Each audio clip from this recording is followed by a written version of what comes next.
This lecture is about the Salem witch trials. Between June 10th and September 22nd, 1692, 19 people were hanged for witchcraft in Salem, Massachusetts. One man was pressed to death, and over 150 others from 24 towns and villages went to jail, where 4 adults and 1 infant died. It was the largest witch hunt of its kind in the colonies, though it paled in comparison to the witch hunts of Europe over the previous 2.5 centuries. So we'll look at the Salem witch trials not only to understand this particular moment, but also to understand attitudes towards religion and toward women in the British colonies. And I'll argue that, first, the Salem witch trials originated in negative attitudes towards women in the British colonies in North America, which were influenced by Christianity. Second, they happened in New England in particular due to the religiosity of New England. Massachusetts, for instance, was viewed as the, quote, the Bible Commonwealth.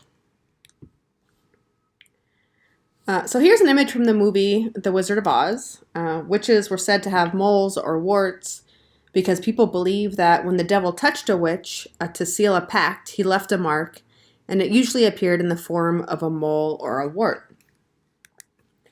Here's another pop culture reference. It's Bette Midler in Hocus Pocus. This is a movie about 3 witches who are resurrected in Salem, Massachusetts. It's up to 2 teenagers, a young girl, and an immortal cat to put an end to the witch's reign of terror once and for all. This is an image of what a witch might have looked like in the 1500s and 1600s. This is from the front cover of a witch hunter's manual. The witch is wearing a canonical hat. She's in league with Satan, who is behind her, and she is harassing an upstanding member of the community. So here's another pop culture reference. This is a clip from The Search for the Holy Grail, a Monty Python movie.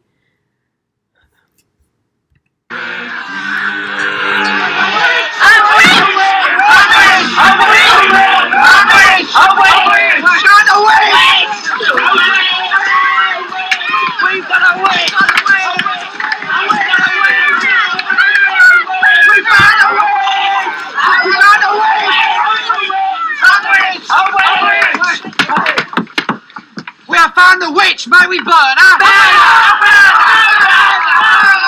Who do you know she is a witch? She looks like one! Bring her forward. I'm not a witch, I'm not a witch. But you are dressed as one. They dressed me up like this. And And this isn't my nose, it's a false one. Well, Well, we did do the nose. the nose? And the hat. But she's a witch! Did you dress her up like this? No! No! Yes. Yes. Yes. Yeah, a bit. A bit. She has got a wart. What makes you think she is a witch? Well, she turned me into a newt. A newt? I got better. Burn her, Eddie!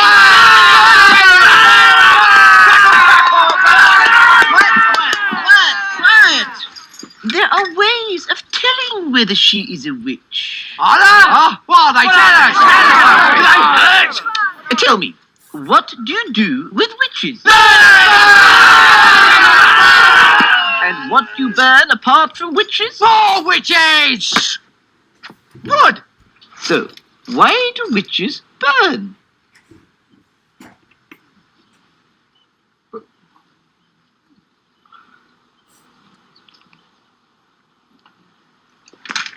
Because they're made of wood. Good. Oh, yeah. So, how do we tell whether she is made of wood? Build a bridge out of her. Ah, but can you not also make bridges out of stone? Oh, yeah. Cool. Does a wood sink in water? No, it floats. It floats. Throw her into the pool. What also floats in water? Bread. Apples. Very small rocks. Cider. A great gravy. Cherries. Mud. Churches. Lead. A duck. Exactly. So, logically, If She weighs the same as a duck. She's made of wood. And therefore, A witch! A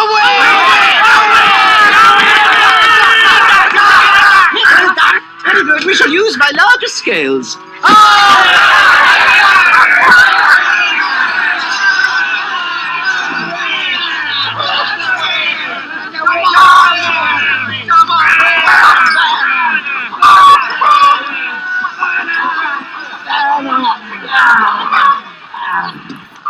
Right, remove the supports.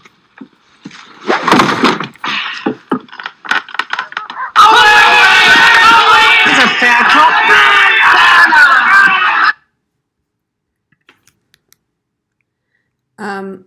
So I showed this because I think it's hilarious, and I always show it in my face-to-face classes.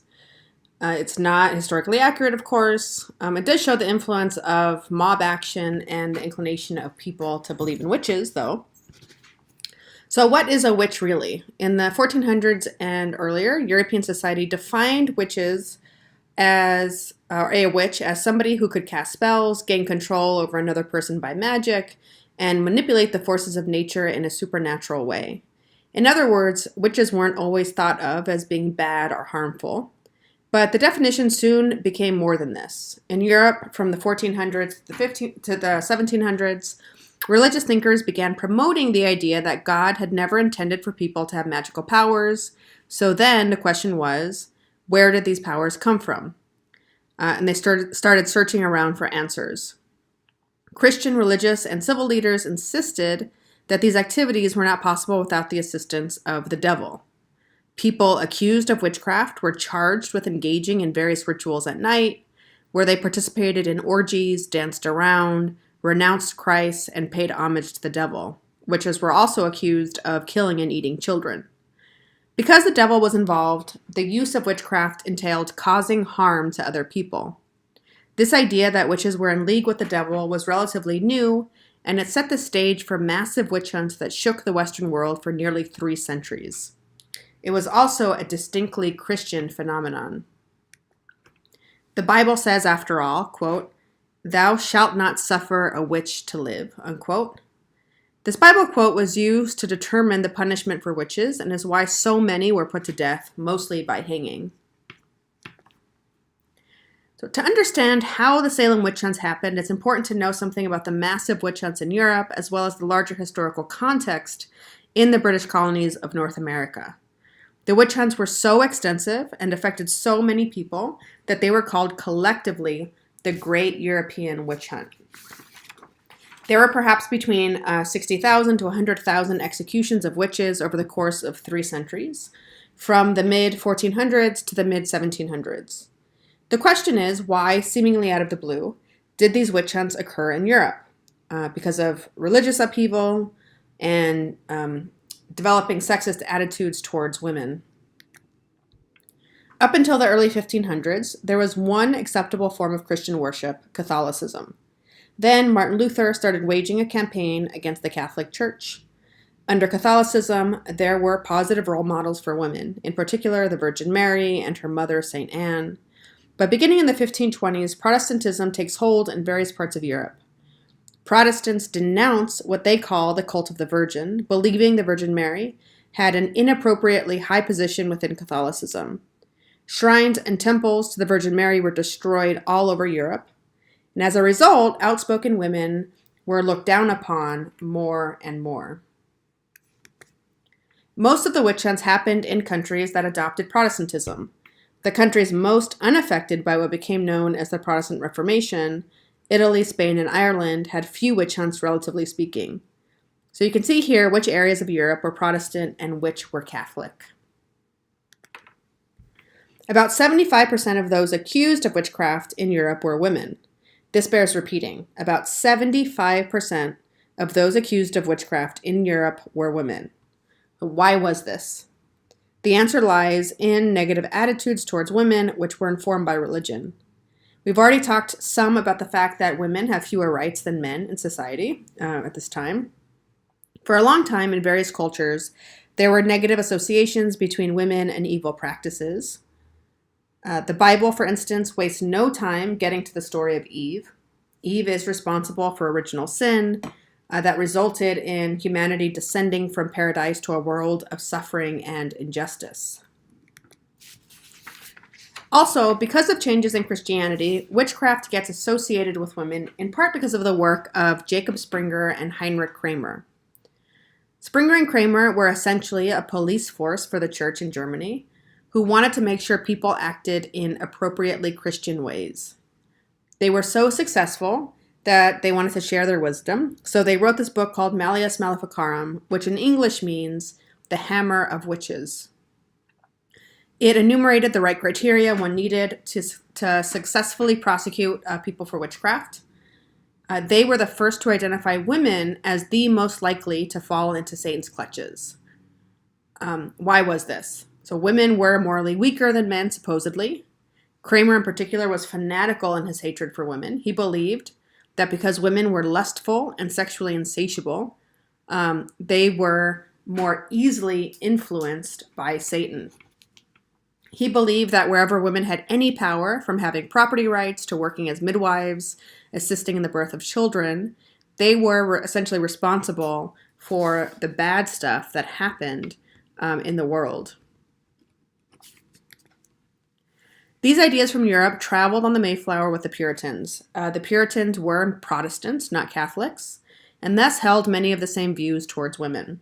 Then, in 1692, the revered Puritan minister Cotton Mather issued a pamphlet about the spiritual wickedness of women, in which he says that for women to be virtuous, they must be kind, obedient, quiet, modest in their clothing, wear no makeup, bear children, and be good housekeepers. To be a good woman, you had to excel in every one of these categories. If you failed in just one way, that could indicate that you were in league with the devil. And who determined this? It was men in religious and legal positions of power, by and large, who decided if women were witches. Generally, women who did not conform to proper roles as women were targeted. So which women were prosecuted as witches? Poor and destitute women, outspoken women, quarrelsome women, women over 50, widows in particular, women who didn't attend church enough, women who had sex outside of marriage, prostitutes, women accused of homosexuality, and women who were property owners or who stood to inherit property, as you know from the reading. The witch hunts also targeted people within the community as an outgrowth of community conflict. According to historian Elizabeth Reese, women in general were more likely to face witchcraft accusations because New England culture as a whole regarded women as more likely to be damned, to go to hell, than men. In other words, while Puritans said men and women were equal before God, they were not equal before the devil. And why was this? Puritans believed the devil afflicted the body in order to possess the soul. Women's feminine souls were seen as unprotected in their weaker female bodies and thus were vulnerable to the devil. And Puritans believed in predestination, this idea that God has already determined who will go to heaven. Humans, in other words, could not determine for themselves if they would be saved or damned. So Puritans were constantly looking for signs. Were they saved? Were they damned? They looked for evidence in how people acted to figure this out. Children were constantly taught that they would go to hell if they didn't serve God. For example, take this widely circulated book that taught children the alphabet. G stood for godliness. When they got to L, it said, liars shall have their part in the lake which burns with fire and brimstone. At U, it said, upon the wicked God shall rain a horrible tempest. Children were taught at an early age they were to blame for their own sins, and their punishment would be cruel and everlasting. It should be noted, before moving on, that though women were much more likely to be accused of witchcraft, the religious experiences of Puritan women shouldn't be reduced to one of repression. Although women could not participate in church governance, Puritanism offered many women spiritual fulfillment. Women studied the scriptures, They experienced conversion, they baptized and instructed their children, and generally they promoted religiosity in their households. The witch trials at Salem were not the only witch hunts in the British colonies. There were occasional witch hunts in various states or various colonies, but executions mostly did not take place in the same way they did in Europe. Most accusations of witchcraft occurred in New England, though not all of them in Salem. Historian Carol Carlson says that there were 334 accusations and 35 executions between 1620 and 1725. So why New England? Most likely because of the prevalence of Puritans, who cultivated a harsh, unyielding righteousness and were quick to judge and condemn. Puritans saw Satan everywhere. The evidence they used to prosecute witches included signs of witches' teats, essentially a third nipple from which the devil's familiars gained nourishment. 2 witnesses were needed for prosecution. The courts also used spectral evidence. Essentially, demons could assume the identity of a person who signed a pact with the devil. Generally, spectral evidence was not supposed to be used on its own to convict people of witchcraft. Because the standards of conviction were somewhat rigorous, prior to 1692, in all of New England, there were only 20 people convicted and 16 people executed. But in 1692, over 150 people were formally indicted. This happened in large part because the judicial process was much less rigorous in Salem. The specific origins of the Salem witch trials lie in the appointment of Samuel Parris as minister of Salem Village. Essentially, a wealthy family in the village, the Putnams, favored Parris and ran roughshod over other people's objections. Also, disputes over land in Salem increased resentment in the town. In late December 1691, 2 girls who lived in his home, his daughter Betty, who was 9 years old, and his niece Abigail Williams, who was 11 years old, started experiencing symptoms of an illness nobody understood. Their bodies went into contortions, they bent themselves over, twisted their arms and their bodies. In other words, their bodies did things that were not particularly normal. Samuel Parris called the doctor in to diagnose the girls, who had no idea what was going on. Remember, medicine wasn't particularly advanced in this period of time. Soon, other girls experienced similar symptoms. Since doctors weren't able to diagnose the girls then, it clearly must be the devil's doing. A witch, under the influence of the devil, was responsible for their illness. To find out who the witches were, the girls were questioned and questioned. Finally, due to pressure from members of the community, the girls settled on 3 stereotypical people. First, here's a map that shows where Salem Village is, which is called Danvers today. Salem Town exists, but it wasn't the site of the Salem witch hunts, though it does have a museum about the Salem witch hunts.